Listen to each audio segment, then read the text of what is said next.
Can a small garden be productive, beautiful, and meet the needs of the whole family? Yes, it can. Our back garden is just 56 square metres, and the majority of that is lawn and patio. My first gardening love is definitely flowers, but I wanted to grow food too.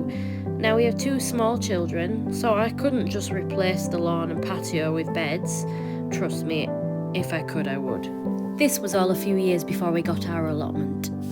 The first thing I did was buy a cheap plastic greenhouse for the warmth-loving plants and for growing on seedlings. Sadly, that greenhouse, as brilliant as it was for that one season, did only last that one season, but was replaced by a proper one the following January. So I chose crops that we'd eat, focusing mainly on fruiting plants like tomatoes, courgettes, cucumbers, aubergines, chilies, peppers, beans and peas. I interplanted ornamentals in the borders with small single harvest plants like onions, garlic and beetroot. I sought out compact, productive varieties that could be grown in containers and bought cheap buckets from DIY stores to grow them in. I grew vertically and made use of the walls by growing strawberries and tomatoes in hanging baskets. Later, we added trellis and arches to create even more vertical space and built large planters out of pallet collars.